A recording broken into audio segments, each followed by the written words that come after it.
Let's be real. The culture is obsessed with making us want to fit in.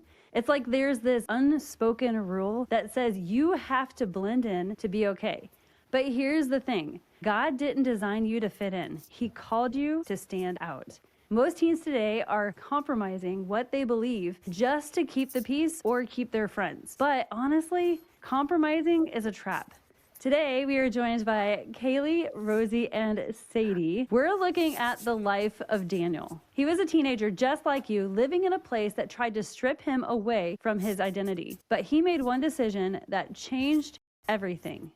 If you are tired of blending in and you are ready to stand out, this episode is for you. Don't you know that all your colors stand out from all the others like a work of art? Welcome back to the Uncommon Teen Podcast. I'm Coach Jamie, and I am joined today by our co-hosts. Hi. Hello. Like Kayleigh was mentioning earlier, the whole world is so focused on ourselves.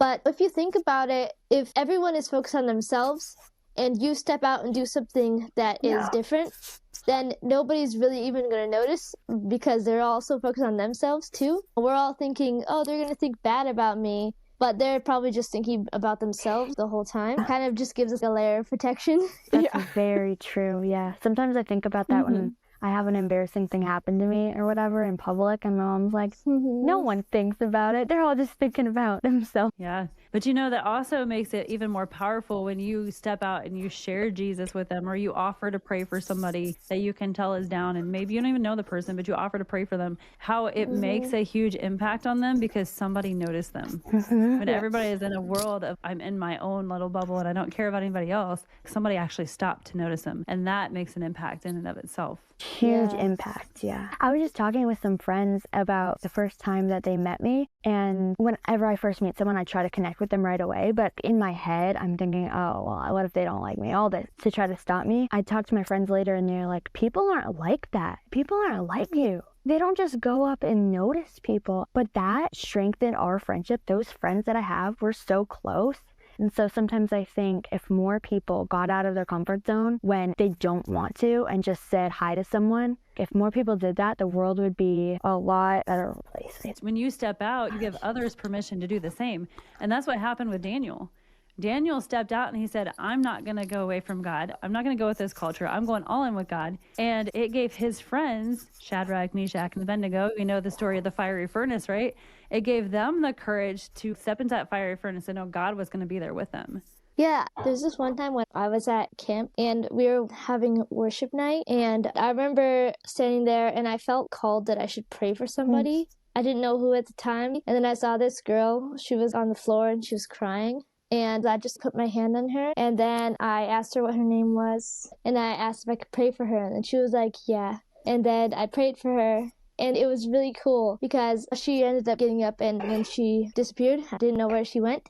And not too long after, she came up to me and she said, can I pray for you? You prayed for me, and that gave me the courage to pray for other people. And then she ended up praying for me. And it just felt so cool. Like God had used me in a prayer line. I'm sure whoever she prayed for really needed it too. And it just was really cool. I was like, oh, that's so amazing. Yeah, that's awesome. That's such a cool story, Sadie. And it's so true. When we step out in courage and do what God's asking us to do, whether it's standing up against the culture or praying for someone, there is a ripple effect. A lot of the time, people follow. Think about a stage where someone starts clapping their hands on stage. The whole crowd starts clapping their hands. People follow. Sometimes we just need someone to take the first step. And you don't know who's going to follow behind you and who they're going to impact because you took the first step and that gave them the courage to take the first step as well. But you never know the ripple effect. And oftentimes we won't see it. It's really cool that you got to see it, Sadie. But you don't know. It's so important to take that step because you don't know who else is going to take that step with you. Yeah. Like, imagine if I hadn't prayed for her, then she would have been still sad, and whoever she prayed for would still be like, you know, whatever. It just is really cool. That's awesome. Yeah, I mean, when you get to heaven, you're not going to know until people walk up to you they've never met before, and they're like, because of you, I'm here. And so that's pretty That incredible. makes me want to cry. Like, that's so powerful. And so I feel like that's what we're spending so much more time on than distracted. Yeah. So the next question I have for you is, how is this world giving teens incentives to go all in with the world instead of going in with God?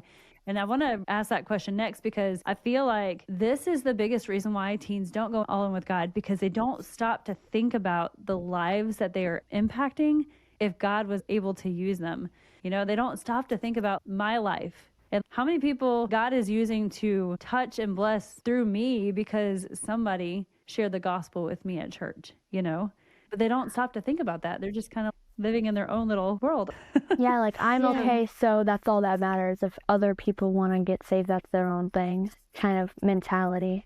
And a lot of that, I think, is that false incentive that the world is giving them. So what are some of the false incentives that the world is giving teens that is causing them to be like, I'd rather go here than go in with God? I think a big one is comfort. Like Kayleigh was saying, your comfort zones. I mean, a huge buzzword that I hear is I'm socially awkward. I hear that all the time from so many teens, and I'm like, aren't we all? Yeah, everyone is. Like, you all are socially awkward. For sure. I think also something that is a big thing that's stopping teens from pursuing God is social media and trends, because sometimes it's not trendy to follow Jesus, you know?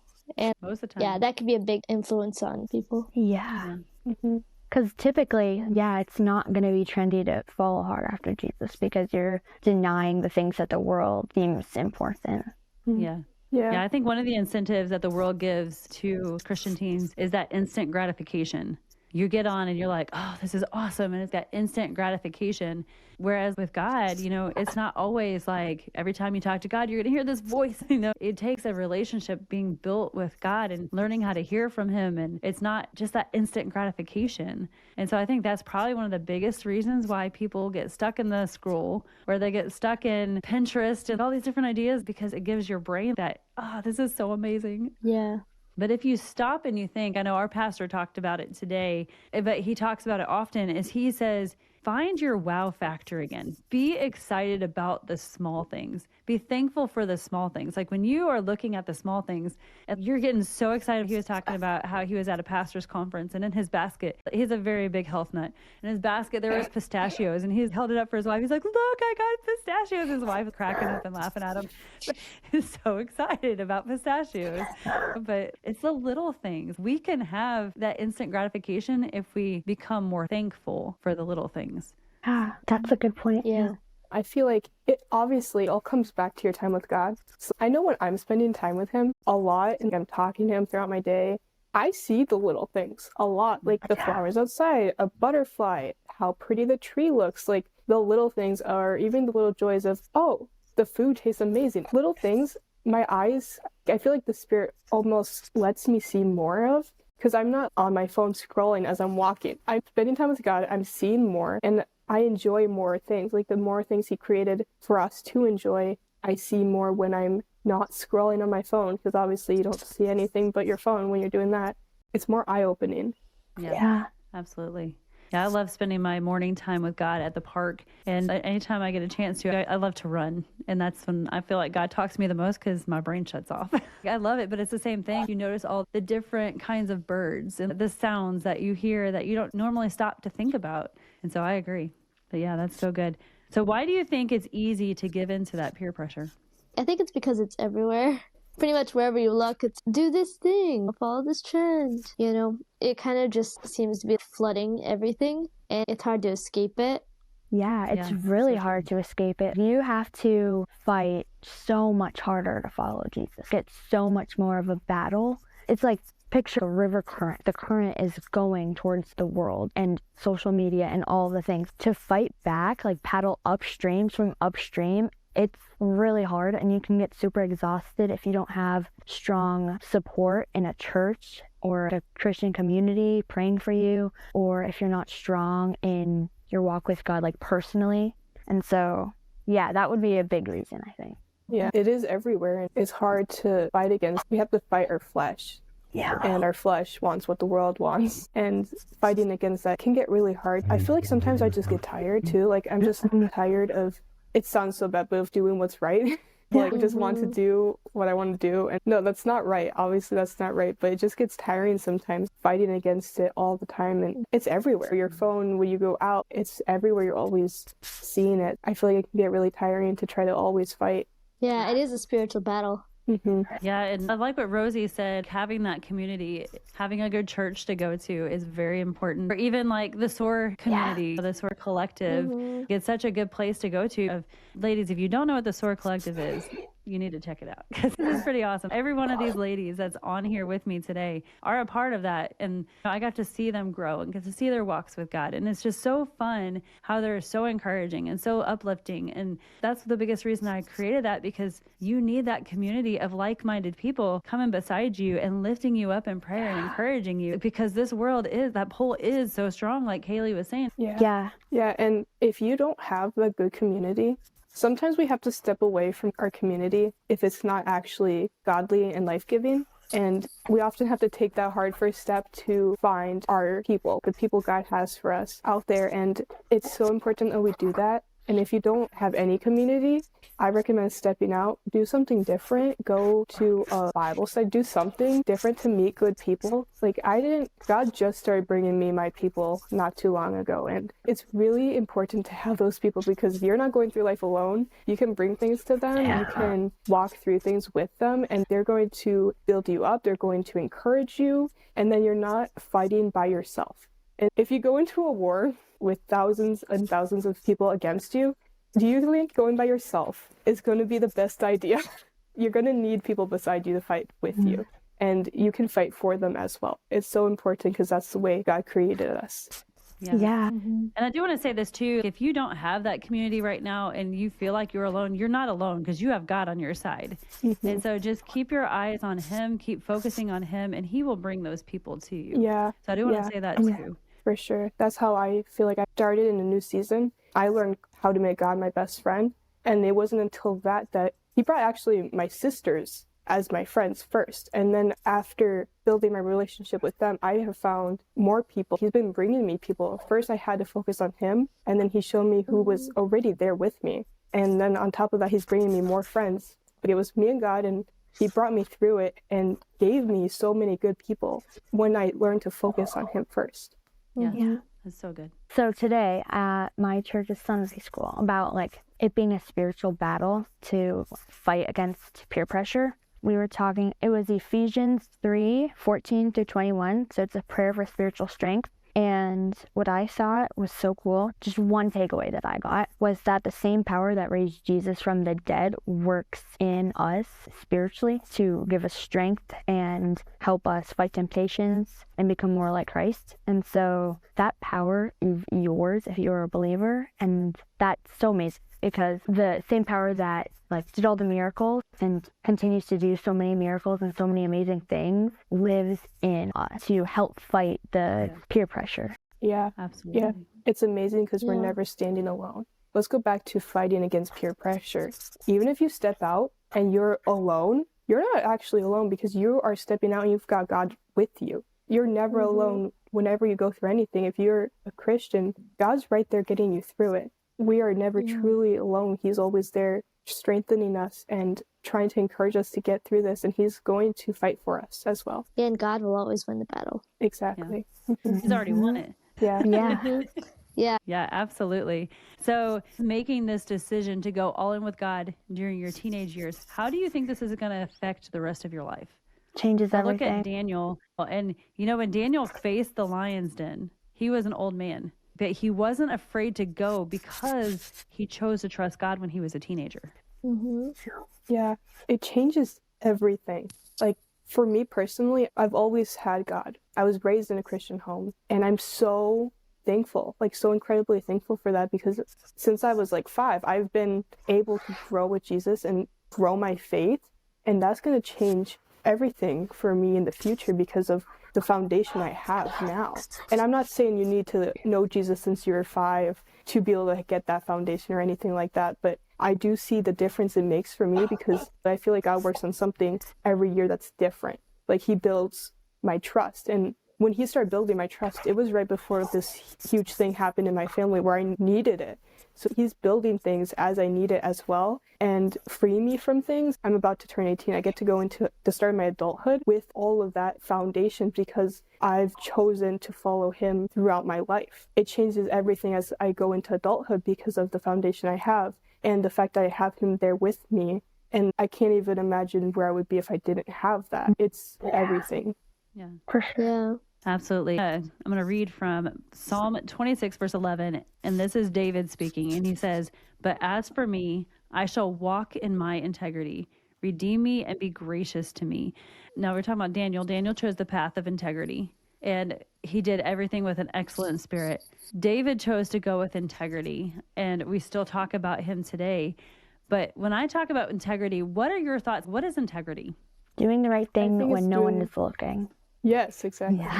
Yeah. Yeah, when my kids were little, I used to have them tell me the definition of integrity. And it was doing the right thing when nobody's looking, doing the right thing even when nobody else is doing it, and doing the right thing when it's hard.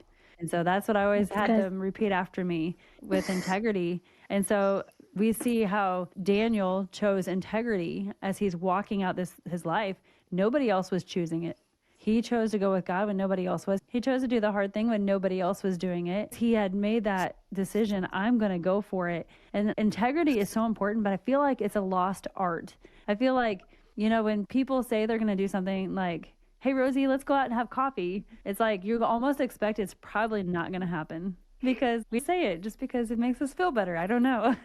But integrity and actually following through with what we say and doing what is right. And I'm not going to tell you that I'm going out for coffee with you if I don't ever intend on going to coffee with you. And so having that integrity today, do you feel like integrity is a lost art? Is something that's really hard to find? Yeah, definitely. Yeah, it is.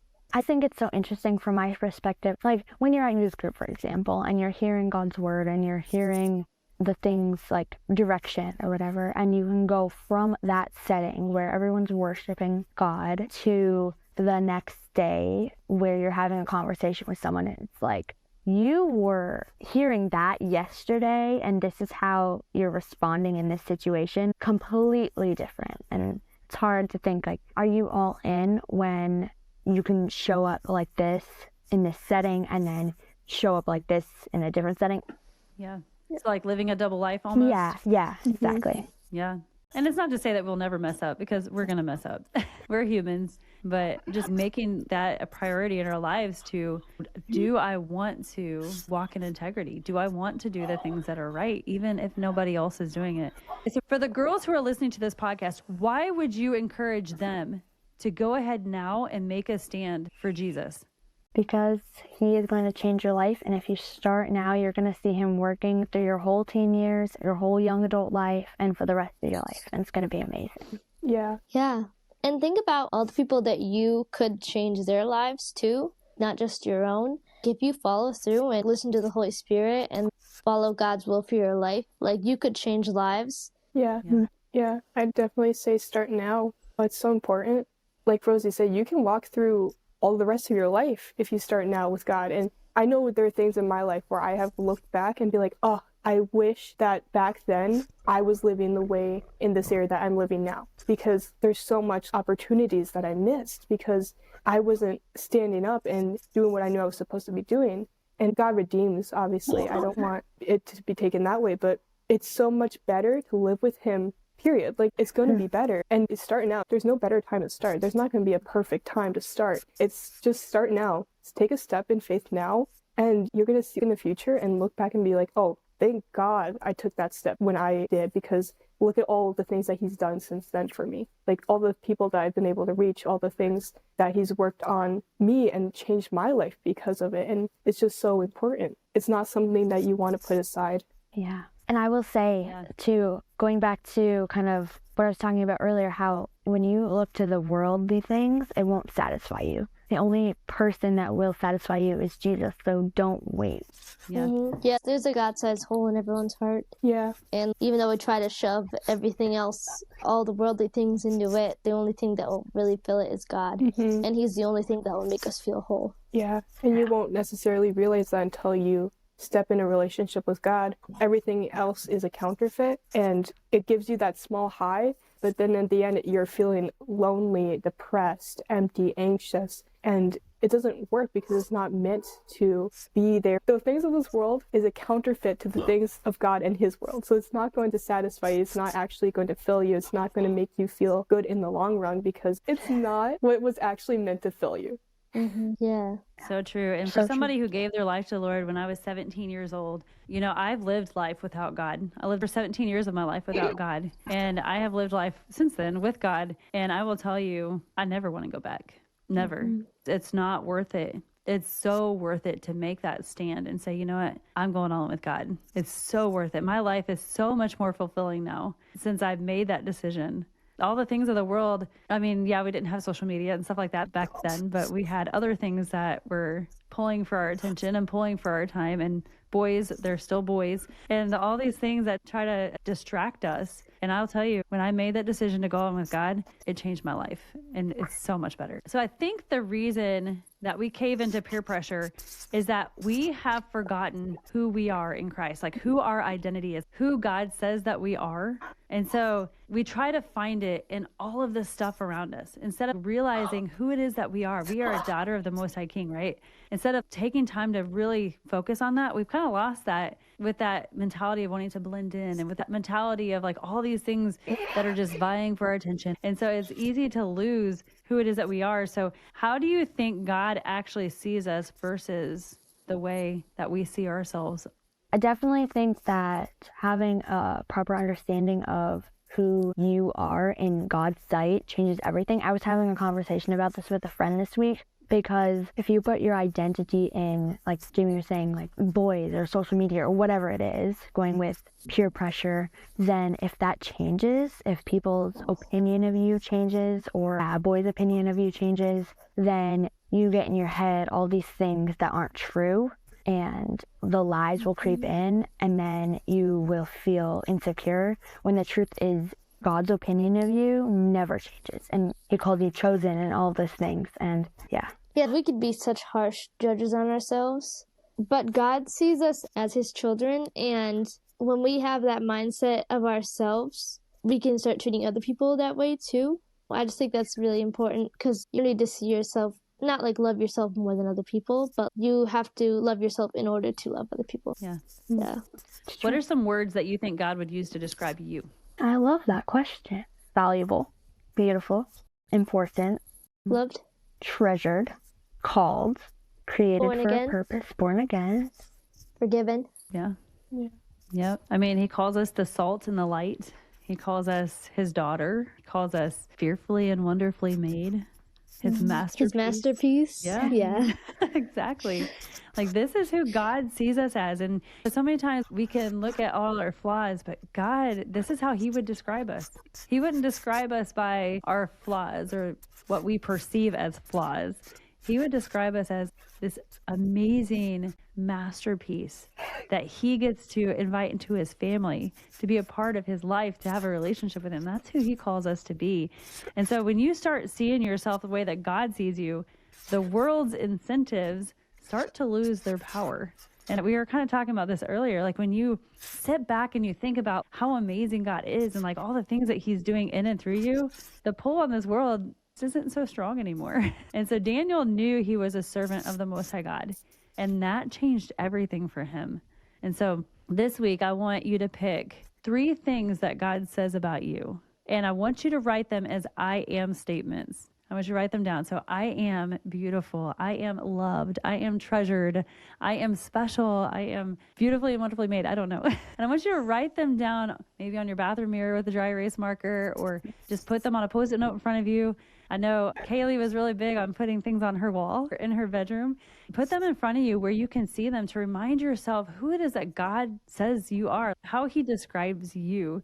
And then purposely decide, just like Daniel, that you are not going to defile your heart with what the culture is selling you. That you're going to go all in with Jesus. All right, so ladies, no matter where you are, I want you to repeat after me. And I want you to really mean this with all your heart. And the reason I have you do this is because these are some of the things that God says about you. I want you to really think about it. I don't want you to just to repeat it or just ignore it. I want you to actually repeat it and mean it. I am beautiful. I am valuable. My beauty and my value, they don't change. Even if someone fails to see how incredible God made me. All right, ladies, We were talking about the SOAR Collective a little bit earlier in this call, but we have what we call the Uncommon Teen Collective. And the Uncommon Teen Collective is just designed to help you grow in a stronger walk with God. We got 3 different tiers. We've got the digital tier that includes the magazine, the worship playlist, wallpapers, the digital devotional to help you dive deeper into the Word of God. And then we have that next level up, which is the Uncommon Teen Bundle. You got a high quality t-shirt. Sadie, did you get yours? Yes, I did. Did you like it? Like, what are your thoughts? Yes, yeah, it was really cute, and the shirt was so nice and soft. And you could tell it's not cheap.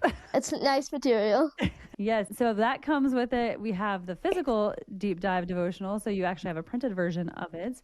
And then you get 2 vinyl stickers included in that. And then we have the SOAR Collective, which is all of that, plus the SOAR coaching community. And these 3 ladies have been in the SOAR coaching community with me for a long time. I've gotten to see them grow. I've gotten to see them really encourage others and lift each other up. And so that is why I invited them to be co-hosts on the podcast.